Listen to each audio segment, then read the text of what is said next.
So hi brother. Hi. దర్శనం okay బాగా అయింది. ఇక కంపేర్ టు మనకు పాతగుట్టకు ఇప్పుడు కొత్తగుండ తేడాలు ఏంటంటే చాలా మోసం అండి. పాతగుట్టలో ఉన్నప్పుడు ఒక 10 రూపీస్, ఒక గుండుకు 10 రూపీస్. కానీ మన 10 రూపీస్ ఇచ్చి గుండు గీయించుకొని దర్శనం చేసుకొని అన్ని సౌకర్యాలు ఉండేవి. అన్నదానం అని చెప్పి భగవంతు దగ్గరికి వెళ్ళడానికి ఒక అన్నదానం అని చెప్పి ఒక ప్రతి ఒక్క సౌకర్యం అప్పుడు ఉండేది చిన్నగా ఉన్నప్పుడు. ఇప్పుడు డెవలప్మెంట్ చేసి ఒక గుండు గీయించుకోనికే 50 రూపీస్ ఏంటండి, 50 రూపీస్ తీసుకున్నారు. 50 రూపీస్. ఆ 50 రూపీస్ కాకుండా ఎవడైతే గుండు గీస్తున్నాడో వాడు గుండు గీసినందుకు ఒక 50 రూపీస్ డిమాండ్ చేస్తున్నాడు. అది ఎందుకు డిమాండ్ చేస్తారంటే అసలు అర్థం కాదు. కమిటీ అసలు ఈ కమిటీ ఏం చేస్తుంది, ఏమి చేస్తుంది అసలు నాకు అయితే అర్థం కావట్లేదు. అసలు ఎవరు రెస్పాన్సిబిలిటీ లేదు. ఎవరు పడితే వాళ్ళు అసలు మామూలుగా కాదు, ఒక రేంజ్లో డబ్బులు అడగడం, ఎక్కడ పడితే అక్కడ డబ్బులు అడగడం, ఇది చేయడము. ఎక్కడ ఒక సౌకర్యం సరిగ్గా లేదు. ఇదిగాను పడుకుందామని చెప్పి అక్కడ కిందకి అక్కడ దగ్గరికి వెళ్తే మొత్తం అంతా చెదారము. ఊడ్చే వాళ్ళ దగ్గర నుంచి దగ్గర నుంచి అంత దౌర్జన్యం. అంతా పాత ఉన్నప్పుడు గుట్టకున్నంత లేని దౌర్జన్యం. అప్పుడు ఉండేది చిన్నగా ఏదో 10 రూపాయలు గుండు ఉండేది, ఏదో నడిచేది. ఒక పార్కింగ్ కి పైన పార్కింగ్ చేయడానికి 500 రూపీస్ పార్కింగ్ ఎందుకంటే పైనకి ఒక వెహికల్ పైకి రావడానికి 500 రూపీస్ పార్కింగ్ ఎందుకు? ఇప్పుడు మా ఫాదర్ హ్యాండిక్యాప్డ్, ఆయనకు లేదు. ఆయనకి ఎట్లా ఏ పద్ధతి ప్రకారం పైకి తీసుకొస్తారు, ఏ పద్ధతి ప్రకారం ఇది చేసుకుంటారు? ఎవరు రెస్పాన్సిబిలిటీ? సపరేట్గా అది లేదు ఇది చేసుకోనికి. ఒక బండి కింద నుంచి పైకి తీసుకురావడానికి 500 రూపీస్ పార్కింగ్ ఎందుకు? కింద 50 రూపీస్ పార్కింగ్. అక్కడ పోతే పార్కింగ్ డబ్బులు, ఇక్కడ పోతే పార్కింగ్. తిరిగిన చుట్టూ మొత్తం పార్కింగ్ డబ్బులు వేసుకొని నీకు లాస్ట్ ఫేవర్కి వచ్చే వరకు ఇంకేం ఫేవరు? ఎక్కడైతే ఈ 1,00,000 కోట్లు 1,000 కోట్లు అన్ని ఖర్చు పెట్టినారో అవి మొత్తం తిప్పి మళ్ళీ మా ఈ ప్రజలకు ఎవరైతే ఉన్నారో వాళ్ళ దగ్గర వసూలు చేసేది ఇది రూపాయి 2 రూపాయలు అయినా సరే. వీళ్ళకి అర్థం కావట్లా. ఎవరికి ఇది చేస్తారు అసలు నిజంగా? అన్నదాన కార్యక్రమం ఉంది కదా సార్, కార్యక్రమం అది ఎప్పుడు స్టార్ట్ అవుతుందో తెలియదు, ఎప్పుడు ఎవరికి వస్తుందో తెలియదు, ఎంతమందికి వస్తుందో తెలియదు కూడా. అది ఇంతమందికి పురాతనప్పుడు పాతగా ఉన్నప్పుడు అన్నదానం అనేది 10 మంది వెళ్ళేవారు, 10 మందికి వచ్చేవారు. అప్పుడు వాళ్ళకంతా మంచిగా ఉండేది అన్నదానం. ఇప్పుడు ప్రజెంట్గా అయితే మేము పోయినప్పుడు అయితే అన్నదానం అయితే జరగలేదు, మేమైతే చూడలేదు. మరి అది ఎప్పుడు స్టార్ట్ అవుతుందో ఒక బోర్డు లేదు, ఒక ఇది లేదు, టైమింగ్స్ లేదు, ఏం లేదు మాకు తెలిసినంత వరకు. అది ఎన్ని ఇయర్స్ నుంచి వస్తున్నారు? నేను దాదాపు నా ఏజ్ ఇప్పుడు 34. నేను గత 5 ఇయర్స్ నుంచి, నా ఏజ్ 5 ఉన్నప్పటి నుంచి ఇక్కడికి వస్తున్నాను. ప్రతి సంవత్సరం వస్తాను. ప్రతి సంవత్సరం మా కులదేవుడు లక్ష్మీనరసింహస్వామి ప్రతి సంవత్సరం వచ్చి ఇక్కడ సత్యనారాయణ స్వామి రథం చేసుకొని వెళ్తామన్నమాట. మొత్తానికి డెవలప్మెంట్ అయిన తర్వాత ఎట్లుంది? ఇక్కడ డెవలప్మెంట్ వేస్ట్ అండి, వేస్ట్. దేవుడి దగ్గర భక్తులని దేవుణ్ణి దగ్గర చేయాలి కానీ దూరం చేయదు. డబ్బులు అనేది ఉన్నవాడికి ఉన్నంత, ఇక్కడ డబ్బులు ఉన్నవాడికి ఉన్నంత వాల్యూ లేని వాడికి దేవుని దగ్గర లేదు. Simple matter. నమస్తే. దర్శనం బాగానే ఉంది, కాకపోతే పబ్లిక్ ఇవాళ చాలా ఎక్కువ ఉంది. అది కూడా లైన్లు బంద్ చేసుకుంటా ముందుకు తీసుకుపోతుర్రు. ఇప్పుడు కొంతమంది ఇక్కడ ధర్మ దర్శనం అని, కొందరేమో టికెట్ దర్శనం అని, అట్లాంటివి అన్నీ కూడా జరుగుతున్నాయి ఇక్కడ. ఇంతమూలేమో అన్ని లైన్లో తీసుకెళ్ళి అందరినీ ఒకటే సేమ్ పబ్లిక్ అని చెప్పి తీసుకెళ్లారు. కానీ ఇప్పుడు మాత్రం పదే వేరే టికెట్లు అంటూ అవి అంటూ దర్శనాలు అయితే అవుతున్నాయి. కాకపోతే ఇప్పుడు 1.5-2 గంటలు టైం పట్టింది దర్శనానికి.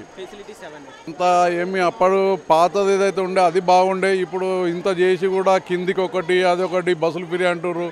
పబ్లిక్ ఉచితంగా పడితే ఇదవుతుంది. బండ్లు పైకి తీసుకురావడానికి కోసము కార్లో వస్తేనేమో 500 అంటుర్రు. ఇవన్నీ కూడా జరుగుతున్నాయి. అన్నదాన కార్యక్రమం ఉంది కదా కింద, సో ఎట్లా ఉంది? అక్కడికి మేము వెళ్ళలేదు అక్కడికి. మొత్తానికి అయితే దర్శనం మంచిగా అయింది. మంచిగా అయింది. డెవలప్మెంట్ అనేది అయిన తర్వాత డెవలప్మెంట్కి అప్పటికి ఇప్పటికి పర్వాలేదు, కొద్దిగా మంచిగానే ఉంది, బెటర్గా. ఇప్పుడు పోలీసులు ఇక్కడైతే మనకు ఎక్కడ కూడా కనిపిస్తలేరు. వాళ్ళు ఇక్కడ కిందికి అక్కడ ఎక్కడ ఉన్నారో తెలియదు, కానీ ఇక్కడైతే పైకి వచ్చిన తర్వాత దర్శనానికి పోయిన తర్వాత అయితే ఏ పోలీసు కనిపిస్తలేదు. స్వామివారి దర్శనం పొద్దుగాలు వచ్చామండి. పొద్దుగాలు వచ్చి 10:30కు సత్యనారాయణ వ్రతం చేసుకున్నాము. అక్కడి నుంచి వచ్చి 10:30, 11 గంటలకు అలా దర్శనానికి వచ్చాము. దర్శనానికి వచ్చి 1/2 అవర్లో దర్శనం అయిపోయిందండి. సంతోషంగానే ఉన్నదండి. దర్శనం ఫ్రీగా అయిందండి? ఫ్రీగా అయిపోయింది. అంత ఏం పబ్లిక్ లేరండి. కొద్దిగా దర్శనం అయిందా? అయిందండి. ఎట్లా అయింది? మంచిగా అయిందా? సూపర్ అయిందండి. ఎట్లుందా? ఎప్పటి నుంచి వస్తున్నారు మీరు? మీ ఇయ్యాల వచ్చినామంటే ఫస్ట్ ఈ గుడి అట్ట ముందుకు వేస్తే మాకు ఫేవరెట్ ఈ దేవుడే. మాకు మంచిగా అనిపిస్తుంది. ఎప్పుడు ఈడికి వస్తాం. ఇప్పుడు మెల్లగా ఇయ్యాలంటే 3 బస్సులు ఉన్నాయని వచ్చినాము. మొన్న ఒకసారి వచ్చినాము. ఇక ఇప్పుడు అందరం కలిసి వచ్చినాం అన్నట్టు. 3 బస్సులు ఉన్నాయనే వచ్చారా? అవునండి, అందరం కలిసి వచ్చినాం. దర్శనం అయితే మంచిగా అయింది. ఇంతకు ముందు కంటే ఇప్పుడు బాగా డెవలప్ అయిన తర్వాత మంచిగా ఉంది అంటున్నారు కదా టెంపుల్ దగ్గర. మీకు ఎట్లా ఉంది? మాకు అంత మంచిగా ఉంది. మంచిగా దేవుడు చూస్తే మంచిగా ఉంది, టెంపుల్ చూస్తే మంచిగా ఉన్నాడు, అంతా మంచిగానే ఉంది. సో నమస్తే అండి, చెప్పండి. ఎక్కడి నుంచి వచ్చారు? యాపూర్ తండ, బొమ్మల రామారం మండలం, బొమ్మల రామారం. ఎట్లా ఉంది ఇక్కడ స్వామి గారి దర్శనం మంచిగా అయిందా? చాలా బాగుంది. ఎప్పటి నుంచి వస్తున్నారు? 1 year అయింది మేము వచ్చి. అంటే ఇంకా లేడీస్కి సపరేట్గా దర్శనం ఉంటే బాగుండు, జెంట్స్కి లేడీస్కి ఇబ్బంది అవుతుందని అనిపిస్తుంది. ఇక్కడ ఫెసిలిటీస్ అవన్నీ ఎట్లున్నాయి? చాలా బాగున్నాయి, అన్నీ బాగున్నాయి. ఇంతకు ముందు కంటే ఇక్కడ బాగా డెవలప్మెంట్ జరుగుతుంది. ఇంత ముందు కంటే చాలా డిఫరెంట్ ఉంది, అన్ని విధాలుగా డిఫరెన్సే ఉన్నాయి. టోటల్ చెప్పాలంటే మంచిగా అనిపిస్తుంది, చాలా బాగా. సో ఇక్కడ ఎట్లుందన్న దర్శనం మంచిగా అయిందా? దర్శనం మంచిగా అయింది, కానీ కొంచెం బాగా ఎక్కువ క్యూ పెద్దగా పెట్టారు. అంటే అంతా బాగానే ఉంది, ఫెసిలిటీస్ అన్నీ మంచిగా ఉన్నాయి. మామూలుగా ఎప్పటి నుంచి వస్తున్నారు మీరు? మేము రెగ్యులర్గా వస్తూ ఉంటాం. అంటే గుండు గీయించుకున్నందుకు ఎక్కువ ఛార్జ్ చేస్తున్నారు అంటున్నారు, ఎంట్రుకలు ఇచ్చి. 50 రూపాయలు అఫీషియల్ టికెటే అంతే, వాళ్ళు ఏం అడగరు, వాళ్ళు ఇష్టంగా ఏదైనా ఏమంటే అడుగుతారు, మన ఇష్టం అది. వాళ్ళు ఎక్కడ ఫోర్స్ అయితే చేయలే పాపం. గుండు అసలు డిమాండ్ లే పాపం. సో నమస్తే అండి. నమస్తే అండి. మంచిగా ఉందండి, మంచిగా దర్శనం అంతా మంచిగా అయింది. క్యూ లైన్ కూడా అంతా కరెక్ట్ ఉంది, ఎవరికి ఏమి ఎటువంటి ఇబ్బంది లేకుండా మంచిగా దర్శనం అవుతుంది. అందరికీ బాగున్నాయి, ఫెసిలిటీస్ బాగున్నాయి, ఎవరికి ఎటువంటి ఇబ్బంది లేదు, అందరికీ సౌకర్యాలు బాగున్నాయి, అన్నీ మంచిగా ఉన్నాయి. ఎప్పటి నుంచి వస్తున్నారు?